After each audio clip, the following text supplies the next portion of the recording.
Looking for financial insights you can trust? How do you protect yourself as an investor? What's the strategy? I think it's really simple. I think you just want to be diversified in your portfolio. The Payne family brings real-world experience to every conversation. Well, I think that's the problem right now is, right, a lot of people that are close to retirement, they're taking so much risks. And if we do get a big sell-off, it could derail their retirement. Listen to the Pain Points of Wealth on the Red Apple Podcast Network. Hi, this is Joe from Vanta. In today's digital world, compliance regulations are changing constantly, and earning customer trust has never mattered more. Vanta helps companies get compliant fast and stay secure with the most advanced AI, automation, and continuous monitoring out there. So whether you're a startup going for your first SOC 2 or ISO 27001, or a growing enterprise managing vendor risk, Vanta makes it quick, easy, and scalable. And I'm not just saying that because I work here. Get started at vanta.com. Well, Sunday morning, John Terrett that gives us a report on how the markets are doing. Well, what the heck is going on, John?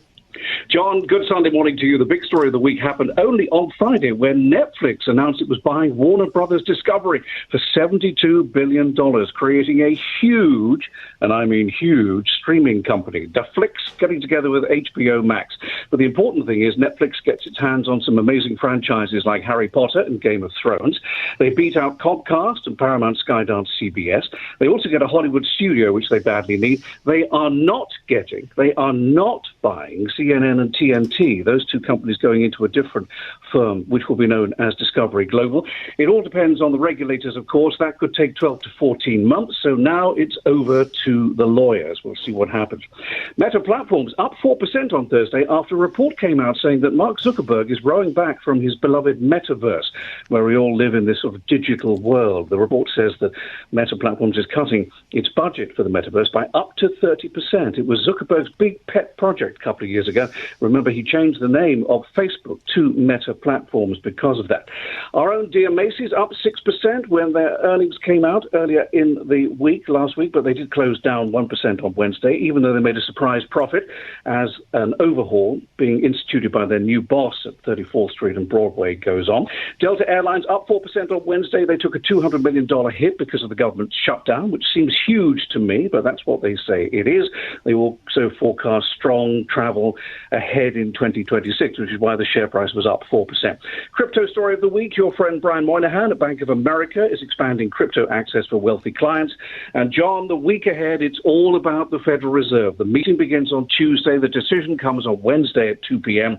A 25 basis point cut is pretty much guaranteed, despite everything you and I have been talking about over the last month or so, with those kind of warnings and those hints that there wouldn't be one from Chairman Powell. 98% of Wall Street thinks there will be a 25 basis point cut now on Wednesday. And what Chairman Powell says won't really matter, because Wall Street is now focused on his replacement, who is likely to be the NEC chair, the chief economic advisor to the president, Kevin Hassett, who wants the job. John. Well, thank you so much for the update, and let's let America go on forever. I think we're in the best shape we've ever been, and I think the market is going to go even higher. Thank you so much for calling in. Thank you, John. See you next week. Thank you. Looking for financial insights you can trust? How do you protect yourself as an investor? What's the strategy? I think it's really simple. I think you just want to be diversified in your portfolio. The Payne family brings real-world experience to every conversation. Well, I think that's the problem right now is, right, a lot of people that are close to retirement, they're taking so much risks. And if we do get a big sell-off, it could derail their retirement. Listen to the Pain Points of Wealth on the Red Apple Podcast Network.